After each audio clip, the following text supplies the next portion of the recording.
මාලිමාට විරුද්ධව. මාලිමාව විරුද්ධව ඉතින් සියලු දෙනා එකතු වෙ යන විදිහට. ඒක ජනතාව එකතු වෙනවා. ජනාධිපතිතුමා නම් කියලා තියෙනවා මේ කිසිම කෙනෙකුට මේවා පිටුවට දෙන්න අනිවාර්යයෙන්ම ඒගොල්ලෝ පිළිතුරනවා කියලා තියෙනවා. ඔව් එතුමා බොහොම ප්‍රජාතන්ත්‍රවාදී නායකයෙක් හැටියට තමයි මැතිවරණ ඉදිරිපත් වුණේ.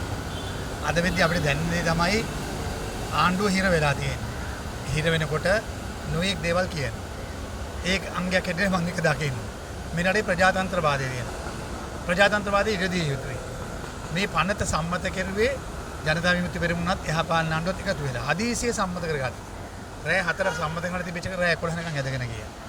ඉතින් ඒවල ප්‍රතිඵල තමයි තියෙන්නේ. දැන් ඒ කියන්නේ කනගාටු වෙලා වැඩක් වෙන්නේ නැහැ. මේක කියන්නේ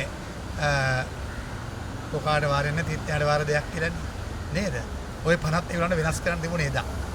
වෙනස් නොකර ආවේකේ ප්‍රතිඵල තමයි මේකේ තියෙන්නේ. දැන් බය කරන්න හදලා තර්ජනය කරලා ප්‍රජාතන්ත්‍රවාදී විරුද්ධ විදිහට කටයුතු කරනවා කියන ප්‍රකාශ කරලා හරියන්නේ නැහැ.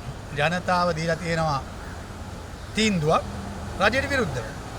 ලක්ෂ 20 ගානක ඡන්ද අඩු කරලා තියෙනවා. ඒ විතරක් නෙමෙයි. සභාවවල මතය රජයට විරුද්ධයි. ජනාධිපතිතුමා පත් වුණෙත් ජනාධිපතිතුමාට විරුද්ධ මතයක් තියෙනවා. ඡන්ද ගත්තන වැඩියෙන් ජනාධිපතිතුමාට විරුද්ධව. 150 ගන්න බැරි වුණාන්නේ. ඒ හින්දා බැනලා හරියන්නේ නැහැ.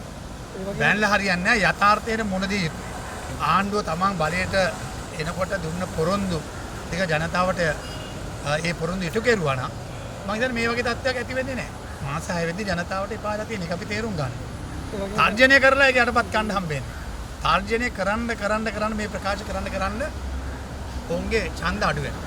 ජනතාව දන්නවා මේ පරාද වේගන යන්නේ කියලා. විශ්වාසය බිඳිනවා. විශ්වාසය වැටෙනවා දවස ගානේ.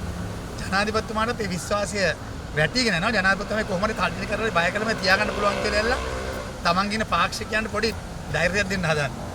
ඒ වගේම දැන් ජාතික ආරක්ෂාව පිළිබඳව කතා කරු මන්ත්‍රීවරු දැන් මන්ත්‍රීවරයෙක් අහු වුණාද නැද්ද කියන එක මම දන්නේ නැහැ. මන්ත්‍රීවරයෙක් හිටපු ඇමතිවරයෙක් අත්අඩංගුවට පත් වෙලා තිනවා. ඒ හැමදාම සැකකාරයෙක් පමණයි. හැම දෙයක්ම ඔප්පු වුණාන් පස්සේ තමයි අපිට ඒ ගැන තීන්දුවක් දෙන්න නැත්නම් ඒ ගැන ප්‍රකාශයක් කරන්න පුළුවන් වෙන්නේ. මම දැන් ඒ ගැන ප්‍රකාශයක් කරන්න තව කල් දෙනවා. ඉක්මන් වැඩි. ඔහුගේ දුරකථන අංක ගැනත් ඔහු බලන්න කියලා එල්ල ඉල්ලීමක් කරලා තියෙනක මම දැක්ක මාධ්‍යයේ මෙහෙර තියෙනවා.